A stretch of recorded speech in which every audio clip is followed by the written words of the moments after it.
Hi viewers, welcome to மாமியார் மருமகள் kitchen. இன்றைக்கி என்ன பார்க்க போகிறோன்னா, இட்லிக்கு எந்த அளவில் அரிசி எடுத்து ஊற வச்சு அதை எப்படி உளுந்து தேவையானதெல்லாம் என்னென்ன அளவில் ஊற வைக்க போகிறோம், எப்படி அரைச்சி எடுத்து வைக்க போகிறோங்கிறத மட்டும்தாங்க பார்க்க போகிறோம். இந்த மெத்தடில் நீங்கள் இட்லி செஞ்சிங்கன்னாக்கா நல்லா சூப்பராக இருக்கும். இட்லி அரிசி ஊற வச்சு அரைச்சி இட்லி சுடுறதுங்கிறது இந்த காலத்தில் பிள்ளைங்களுக்கு அது ஒரு பெரிய சிரமமாக தோன்றாது, பெரிய பேடனாகவே அதை நினைக்கிறாங்க. அதெல்லாம் ஒன்றுமே இல்லை. அப்பப்போ போய் கடையில் மாவை வாங்கியாந்து ஊற்றி கொடுக்காதீங்க. நீங்கள் சும்மா நமக்கு எவ்வளோ தேவையோ அந்த அளவுக்கு இட்லி அரிசி கொஞ்சம் கொஞ்சமாக எடுத்து அரைச்சி வச்சிங்கன்னா கூட இதுக்காக நீங்கள் எடுத்துருக்கிற டைம் ரொம்ப ரொம்ப கம்மி தாங்க. இங்கே பாருங்களேன், இது ஒரு அலாக்கு, இது சில்வரு, ஏன்னா பித்தளையிலையும் இருக்குது. ஆனால் அரிசியை பொறுத்த வரைக்கும் டம்ளர்லாம் அளக்காதீங்க, பிளாஸ்டிக் கப்லலாம் அளக்காதீங்க. அரிசிங்கிறது ஒரு மகாலட்சுமி, அதை ஒரு படியில் தான் அளக்கணும். அதுக்குன்னு சில அளவு பொருட்கள் கொடுக்கப்பட்டிருக்குது. அதை கடையில் வாங்கியாந்து வச்சு யூஸ் பண்ணுங்க. இப்போ எனக்கு இந்த அலாக்கு 200 கிராம் பிடிக்கும். இது சில்வர் தான், எவர் சில்வர் தான். இதில் நான் 7 அலாக்கு அரிசி போட்டிருக்கேன், இட்லி அரிசி. இது குண்டு அரிசின்னு சொல்லுவோம் எங்கள் ஊரில்.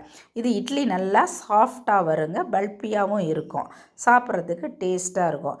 அந்த 7 சுண்டு அரிசிக்கு நான் 1.25 சுண்டு உருட்டு உளுந்து ஊற வச்சுருக்கேன், வெள்ளை உளுந்து. இந்த வெள்ளை உளுந்து என்னென்னாக்கா எங்கள் சம்மந்தி வீட்டு தோட்டத்தில் போட்டு எடுத்ததுங்க. உளுந்து நல்லா சாஃப்ட், நல்ல மாவு பொங்கும், இட்லியும் நல்லா டேஸ்ட்டாக இருக்கும். கருப்பு உளுந்து தான் நாங்கள் தோல் நோக்கி வச்சுருக்குறோம். இப்போல்லாம் கழுவுறதுக்கு எங்களுக்கு டைம் இருக்கிறதில்ல, அதனால் முன்னாடியெல்லாம் கருப்பு உளுந்தை ஊற வச்சு தோல் நோக்கி அரைப்போம். இப்போ அந்த பொறுமையும் இல்லை, அதனால் இந்த மாதிரியே நாங்கள் மிஷினில் கொடுத்து தீட்டி வச்சுருக்கோம். அதுக்கு ஒரே ஒரு டீஸ்பூன் இது போட்டிருக்கேன், வெந்தயம் போட்டிருக்கேன். இப்போ இந்த உளுந்தை பொறுத்த வரைக்கும் நான் லேட்டாக தான் ஊற வைப்பேன். அரிசியை மட்டும் என்ன செய்வேன்னாக்கா, இப்போ முன்னாடி ஊற வச்சுருவேன். அரிசி ஊற வைத்து ஒரு 2 மணி நேரத்துக்கு அப்புறம் நீங்கள் உளுந்தை ஊற போட்டிங்கன்னா கரெக்டாக 3 ஹவர்ஸில் நீங்கள் மாவரைக்க ஸ்டார்ட் பண்ணிங்கன்னா சரியாக இருக்கும், உளுந்தும் ஊறிடும். பாருங்களேன், அரிசி அளந்து எடுத்துட்டேன்னா வெறும் படியாக நம்ம வைக்கக்கூடாது.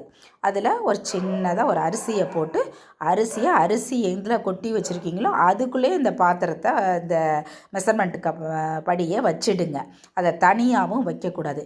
இதெல்லாம் எதுக்கு சொல்ல வரேன்னா, இது அரிசிங்கிறது ஒரு மகாலட்சுமி அம்சம், படிங்கிறதும் அந்த மாதிரி தான். என்றைக்குமே படி தொடச்சும் வைக்கக்கூடாது, குப்பரவும் கவுத்து வைக்கக்கூடாது, வெவ்வேறு இடங்களில் வைக்கக்கூடாது. அதை அரிசி ட்ரம் எதுவோ அதுக்குள்ளேயே வைங்க. நீங்கள் பிளாஸ்டிக்கில் வச்சுருந்தாலும் பரவாயில்ல, அதோடைய வச்சுடுங்க. இப்போ அரிசி ஊற வச்சு நல்லா 2 கழுவி வச்சுருந்தேன். அது அரிசி ஊற வச்சதுக்கப்புறம் நான் உளுந்து ஒரு 2 மணி நேரத்துக்கு அப்புறம் ஊற போட்டிருந்தேங்க. இப்போ இது எல்லாமே ஒரு 3 ஹவர்ஸில் எனக்கு ரெடி ஆகிடுச்சு. அரைக்கிற டைம் வந்தாச்சு.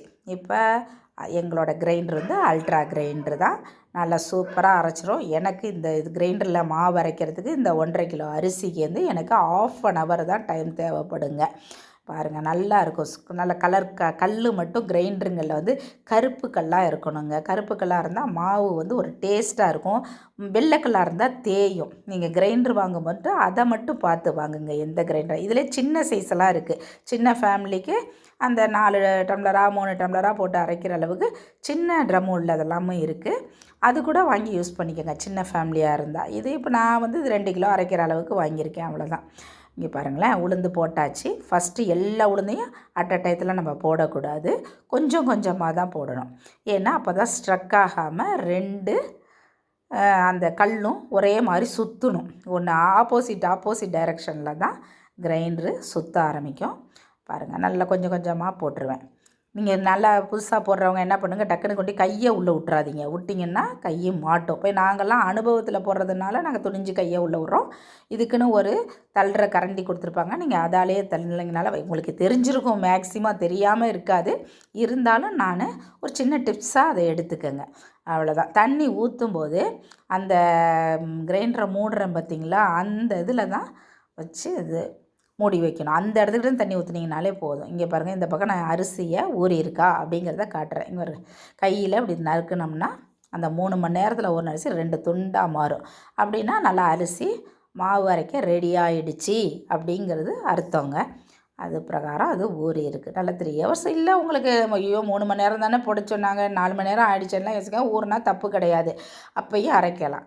ஆனால் இன்னொரு தப்பு பண்ணிடாதீங்க, அந்த அரிசி உளுந்து ஊறும்போது அந்த தண்ணியை அப்படியே ஊற்றி அரைப்பாங்க சில பேர். அது செஞ்சிங்கன்னா மாவில் ஒரு வாடை வர ஆரம்பிச்சிடும். எப்பயுமே ஊறின தண்ணியை கீழே கொட்டிடுங்க, புதுசாக தண்ணி ஊற்றிய அரைங்க. பாருங்கள் மாவு நல்லா உளுந்து எப்படி பொங்கி வருது பாருங்களேன். இப்படி காற்று மாதிரி வரணும். நம்ம அள்ளும்போது அந்த மாவு எப்படி இருக்கணும், ஒரு ஸ்மூத்தான ஒரு பூவை தொடுற மாதிரி ஒரு ஃபீல் வருங்க. அப்போ தான் உளுந்து நமக்கு அந்த பதம் வந்துருச்சு அப்படிங்கிறது அர்த்தம். இப்போ நாங்கள் எப்படி அரைப்போம்னா, இப்போ இது ஓடிக்கிட்டு இருக்கும்போதே எங்களுக்கு மாவு அள்ள முடியும், நாங்கள் அள்ளிடுவோம், எக்ஸ்பீரியன்ஸ் உள்ளவங்க. ஆனால் முடியாத நீங்கள் சுவிட்சை ஆஃப் பண்ணிவிட்டு கீழேயும் ஆஃப் பண்ணிவிடுங்க, மேலே ஒயர் சொரு இருக்க இடத்துலையும் ஆஃப் பண்ணிவிட்டு இந்த லிட்டை ஓப்பன் பண்ணிட்டீங்கன்னா கிரைண்டர் கல்லோடு அப்படியே தூக்கி ஒரு பிளேட்டில் வச்சுடுங்க. அந்த ஓடிக்கிட்டு இருக்க கல் இருக்குங்களா உள்ளே, அதை எடுத்து ஒரு பிளேட்டில் வச்சுட்டு ட்ரம்மில் இருக்க மாவை எடுத்து இன்னொரு செப்பரேட்டாக ஒரு பாத்திரத்தில் கொட்டிட்டு அப்புறமா அதில் அரிசி போடுங்க. எப்போயுமே மாவு அரைக்கும் போது உளுந்தை ஃபஸ்ட்டு போட்டுட்டு அப்புறமா ரைஸ் போடுங்க.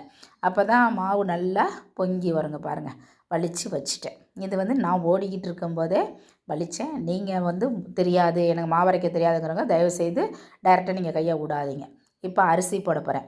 அரிசி போடும்போது டைரெக்டாக வெறும் ட்ரம்மில் நீங்கள் அரிசியை போட்டிங்கன்னா போய் ஸ்ட்ரக் ஆகிடும். அதனால் நான் ஒரு கிளாஸ் தண்ணியை அதில் ஊற்றிருக்கேன். ஊற்றிட்டு கொஞ்சம் கொஞ்சமாக தான் ரைஸ் போடுவேன். அப்படியே தலை குப்புற குண்டானோடையும் கொட்டக்கூடாது.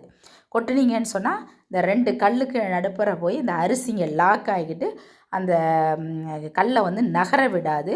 மிஷின் ஓடுற மாதிரி இருக்கும், ஆனால் மாவு ஹீட்டு தான் ஏறிக்கிட்டு இருக்கும். கொஞ்சம் கொஞ்சமாக ரைஸை போடணும். அப்போ அது ஒரு கன்சிஸ்டன்சி மாதிரி திக்கு கொடுக்குற மாதிரி வரும்பாங்க. அப்போ கொஞ்சம் கொஞ்சமாக வாட்டரை ஆட் பண்ணிக்கிட்டு ஊற்றுனீங்கன்னா அரிசியை பாருங்கள். இப்போ நான் தண்ணி கொஞ்சம் ஊற்றுறேன் பார்த்தீங்களா, எதுக்காகன்னா கொஞ்சம் மாவு ஒரு திக்கு வருது அரிசி உடப்பட்டு, அதுக்காக அந்த மாதிரி ஊற்றிருக்கேன்.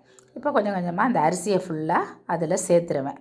சேர்த்துட்டு என்ன இவ்வளோ லாங் டைம் எடுத்து அரைக்க சொல்லித்தரீங்கன்னு, இது என்ன நிறைய இப்போ என் வீட்டிலே பார்த்தீங்கன்னா என்னோடய மருமகளுங்களுக்கு மாவு அரைக்க தெரியாது. ஒன்று நான் அரைச்சி வச்சுருவேன், இல்லைன்னா என்னோடய சர்வெண்ட் அரைச்சி வச்சுருப்பாங்க. இவங்க இட்லி ஊற்றுவாங்க. ஆனால் இப்போ இவங்களுக்கே இதை எப்படி அரைக்கணும், இப்போ எல்லா நேரமும் நானே இருப்பேன் என்னோடய சர்வெண்ட்டே எடுப்பாங்கங்கிறது சொல்ல முடியாது. மாவு இல்லைன்னா இல்லைன்னு சொல்லுவாங்க, அவ்வளோதான் தெரியும் அவங்களுக்கு. ஆனால் இதை கற்றுக்கிட்டிங்கன்னா இது நீங்கள் யாரையுமே எதிர்பார்க்கவும் தேவையில்லை. வேலைக்கு போகிற பிள்ளைங்க தான் எங்கள் வீட்டு மருமகளுங்களும். ஆனால் அவங்களையும் இப்படி தான் நாங்கள் அரைக்கிறதுக்கு ட்ரெயின் அப் பண்ணியிருக்கோம். அப்போ நீங்கள் அவசரமாமா உங்களுக்கு எவ்வளோ தேவை, நீங்கள் 2 பேர் இருக்கீங்களா, ஒரு 3 சுண்டை அரிசி எடுத்து ஊற வச்சு போட்டிங்கன்னா தாராளமாக 2 நேரம் நம்மளுக்கு பிடிச்ச மாதிரி இட்லியோ தோசையோ எது வேணுமோ ஊற்றி சாப்பிட்லாம். நல்லாவும் இருக்கும். கடையில் எல்லாம் அவங்க எத்தனை நாளைக்கு முன்னாடி ப்ராசஸ் பண்ணாங்களா, முடியலங்கிற பட்சத்துக்கு தான் வாங்கணும். ஆனால் இதையே ரெகுலராக பண்ணிக்காதீங்க, அது நல்லா இருக்காது இல்லைங்களா. எப்படி இருந்தாலும் நம்ம வீட்டில் அரைக்கிற மாதிரி அந்த டேஸ்ட்டு வரவே வராதுங்க. அது குழந்தைங்களுக்கெல்லாம் கொடுக்கும்போது கடை மாவெல்லாம் கட்டாயம் யூஸ் பண்ணாதீங்க. நீங்கள் வீட்டில் இந்த மாதிரி அரைச்சி வச்சுட்டு குழந்தைங்களுக்கு சுட்டு கொடுங்க, நல்லாவும் இருக்கும். மாவும் நிறையா போட்டு எடுத்து ஃப்ரிட்ஜில் ஃபுல்லாக ஸ்டோர் பண்ணி வைக்காதீங்க, அதுவும் தப்பு. 1 கிலோ 1.5 கிலோ போடுறீங்களா, 1 நாள் 2 நாள் வச்சுக்கலாம், அவ்வளவு தான். நம்ம ஃப்ரிட்ஜு தான் இருக்குதுன்னு 1 வாரத்துக்குள்ள மாவையும் போட்டு ஸ்டோர் தயவு செய்து பண்ணாதீங்க, அது அவ்வளோவா நல்லா இருக்காது. மாவோட தன்மை மாறி போய் ஏதோ நம்ம பேருக்கு தான் இட்லி தோசை சாப்பிடுவோங்க, அந்த மாதிரிலாம் சாப்பிடக்கூடாது நம்ம. பாருங்கள் இப்போ பாருங்களேன், கரெக்டாக ரவைப்பத அளவுக்கு இந்த அரிசி அரைப்பட்டுருச்சு. இந்த ஸ்டேஜில் நான் அரிசி மாவை எடுத்து அந்த உளுந்து மாவோடு சேர்த்துருவேன். இப்போ எங்காவது கொஞ்சம் அங்கங்கே ரைஸ் ஏதாவது ஒட்டிக்கிட்டு இருக்கா அப்படின்னு நான் செக் பண்ணுறேன். நீங்கள் புதுசாக போடுறவங்க டக்குன்னு கையை வச்சா நசுங்கிடும் அப்படின்னு பயப்படுறவங்க கிரைண்டரை ஆஃப் பண்ணிக்கிட்டு ஒன்று ஒன்றா பார்த்து எடுங்க. இப்போ ஃபுல்லாக மாவெல்லாம் அரைச்சாச்சு. நான் இந்த எனக்கு ஃபுல்லாக இது ஃபுல்லாக வந்துருச்சு. நான் ஒரு கைப்பிடி கல்லுப்பு எடுத்து அதில் போட்டிருக்கேங்க, அவ்வளோதான். 1/2 hour தாங்க எனக்கு டைம் ஆச்சு. இப்போ பாருங்கள் மாவை அப்படியே அந்த மாவில் அரைச்சதை விட இப்போ கரைக்கிறது தான் நம்மளோட ஸ்பெஷாலிட்டி இருக்குது. கட்டாயம் கையில் வளையலை கழட்டிட்டு கரைக்கிறதே பெட்ரு. நான் ஓரளவுக்கு எல்லாத்தையும் மேலே ஏற்றி விட்டுருக்கேன். அதுக்கு கீழே மாவு மேலே போகாதுங்கிற ஒரே ஸ்டேஜுக்கு நான் வச்சுருப்பேன். வளையல்களெல்லாம் இருக்கிற ஏதோ ஒரு அழுக்குங்க இருக்கும், அது வந்துடும். அதுக்காக தான் நம்ம பாருங்கள், நல்லா அப்படி தூக்கி விட்டு மாவை ஒத்தாப்பில் அரிசியும் உளுந்தும் நல்லா ஒன்றா பைண்டிங் ஆகி வரணும். இந்த மாதிரி கரைச்சி 2-3 பாத்திரமாக செப்பரேட் பண்ணி வச்சுடுங்க. தேவைப்படும் போது ஒவ்வொரு பாத்திரத்தில் இருக்க மாவையும் எடுத்து தனித்தனியாக செய்யுங்க. இது இப்படி கரைச்சி வச்ச மாவு ஒரு 4-5 மணி நேரத்தில் புளிச்சு நமக்கு ரெடி ஆகிடும். 6 மணி நேரத்துக்கு மேலே புளிக்க வைக்கணுங்கிற அவசியம் இல்லைங்க. இந்த மெத்தடில் மாவு அரைச்சி நீங்கள் இட்லி தோசை வார்த்து பார்த்துட்டு அது எப்படி இருந்துச்சு அப்படிங்கிறத கமெண்ட் பாக்ஸில் எனக்கு கமெண்ட் பண்ணுங்கள். மாவு அரைக்கிறது இவ்வளவு தாங்க, சிம்பிள் தான். ட்ரை பண்ணி